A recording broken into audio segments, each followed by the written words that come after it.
क्या करना है, ए को भी ओ से मिला देना है, बी को भी हमने क्या करना है, ओ से मिला देना है।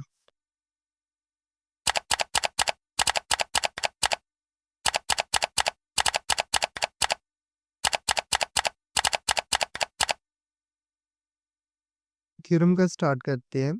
थ्योरम की स्टेटमेंट पे आओ। स्टेटमेंट में क्या कहना चाहता है, a perpendicular from the centre of circle, एक सर्कल के सेंटर से परपेंडिकुलर लेना है, ऑन ए कोड, एक कोड के ऊपर, ठीक है, यहाँ से परपेंडिकुलर लेना है इस कोड के ऊपर, बाइसेक्ट इट, वो इसको क्या करेगा, इस कोड को बाइसेक्ट करेगा। बाइसेक्ट मतलब कि बिल्कुल दरमियान से कट करेगा। नेक्स्ट गिवन पे चलते हैं। गिवन में क्या कहता है, गिवन में ये कहता है ए बी इज अ कोड, हमारे पास ए बी एक कोड है, ऑफ ए सर्कल, एक सर्कल की, विद सेंटर एट ओ, ऐसा सर्कल जिसका सेंटर क्या है, ओ है। प्रूफ में ये कहता है M is a mid point, M क्या है, बिल्कुल एक मिडल वाला पॉइंट है, ऑफ कोड, किसका, एक कोड का, कोड कौन सी, A B. M is the mid point of कोड ए बी, एम हमारे पास कोड का मिड पॉइंट है, सच दैट, ऐसा जैसे, A M is equal to B M, A M किसके इक्वल होगा, बी एम के। कंस्ट्रक्शन पे आ जाओ। कंस्ट्रक्शन पे क्या कहता है, कंस्ट्रक्शन में हमने क्या करना है, join A and B with centre O, हमने क्या करना है, ए को भी ओ से मिला देना है, बी को भी हमने क्या करना है, ओ से मिला देना है। अब देखो, हमने ये बोला था perpendicular from the centre of circle, circle के बिल्कुल सेंटर से हमने परपेंडिकुलर निकालना है। देखो, ऐसा करने से हमें नजर आ रहा है कि एक ये ट्रायंगल बन रही, एक ये ट्रायंगल बन रही। थोड़ा सा इसको अलग करके बना देते हैं। मैं कह देता हूँ कि एक मेरे पास ट्रायंगल ये वाली बन गई, एक मेरे पास ट्रायंगल ये वाली बन गई। अब इसको मैं क्या कह देता हूँ, ये ट्रायंगल है ओ ए एम, यहाँ से देख के। इसी तरह मैं इसको कह देता हूँ ओ बी और एम, ठीक है। अब देखो, अगर हमने ये बोला था कि ऊपर से बिल्कुल परपेंडिकुलर गिरना, अगर तो परपेंडिकुलर गिरना इसका ये मतलब है ये तो 90 का होगा, ऐसे ही है। अब देखो, जो हमारे पास जो दो ट्रायंगल बनी है, वो कौन सी बनी, राइट ट्रायंगल नहीं बन गई। हम जानते हैं, हमें पता है कि राइट ट्रायंगल वो ट्रायंगल होती है जिसमें कम से कम एक एंगल, एक जाविया किसका हो, 90 का हो।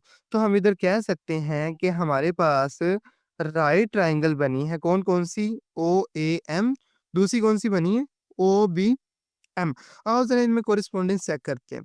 कोरिस्पोंडेंस यानी हम कोशिश करेंगे कि इनको, इनमें से कोई चीजें आपस में मैच करने की, यानी कि बराबर करने की कोशिश करेंगे। आओ जरा हम कह देते हैं कि जो इनका एंगल ओ एम ए है ना, यानी कि ओ एम ए, वो बराबर है ओ एम बी के। मैं कह देता हूँ जो ओ एम ए है वो ओ एम बी के बराबर है। क्यों बराबर है, क्योंकि ये दोनों 90 के एंगल है। और ये बात हमने गिवन में बताई थी कि गिवन में हमने ये बोला था कि परपेंडिकुलर गिनना है, परपेंडिकुलर से क्या होगा, 90 का होगा। और ये बात हमने किस में की थी, गिवन में की थी। और जरा नेक्स्ट चलते हैं।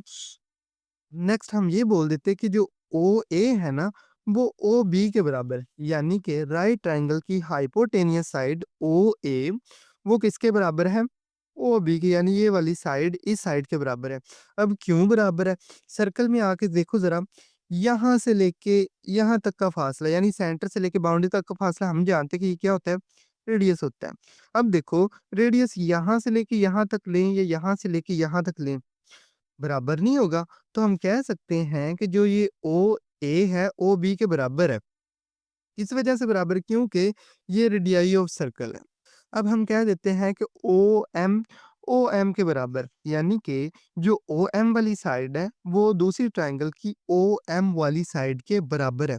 अब क्यों बराबर है, इधर लिखा हुआ है कॉमन। अब मैं ये कह देता हूँ कि जो ये ओएम वाली साइड है, ओएम की साइड से इस वजह से बराबर है, क्योंकि ये इन दोनों के दरमियान कॉमन है। ये वाली साइड इस ट्रायंगल को भी टच करती है, ये साइड इस ट्रायंगल को भी टच करती है। तो हम यहाँ से कह सकते हैं कि जो ओएम वाली साइड है ना, वो कॉमन पाई जाती है। इस वजह से ये दोनों साइडें ट्रायंगल की बराबर हैं। अब देखो, मैं ये कह देता हूँ, जो ट्रायंगल थी ना ओएएम, ओएएम, वो ट्रायंगल ओबीएम के बराबर है। ओबीएम के। अब क्यों बराबर है? हमने ये देखा कि जो ट्रायंगल की हाइपोटेनियस जो दूसरी ट्रायंगल की हाइपोटेनियस के बराबर थी। और इसी तरह मैंने बोला था OM is equal to OM है, यानी ट्रायंगल की एक ओएम साइड दूसरी ट्रायंगल की एक ओएम साइड के बराबर थी। इस वजह से हम कह सकते हैं कि जो ये एक ट्रायंगल है दूसरी ट्रायंगल की इस वजह बराबर है, क्योंकि इनकी हाइपोटेनियस साइड दूसरी ट्रायंगल की हाइपोटेनियस साइड के बराबर है। अब ज़रा ये देखो, मैं ये कह देता हूँ कि ये दोनों बराबर हैं। अब मिसाल के तौर पे यही कहना चाहता हूँ कि अगर ये ट्रायंगल है ना, बिल्कुल इसको घुमा के ऐसे करके रख दें, तो दूसरी ट्रायंगल बन जाएगी।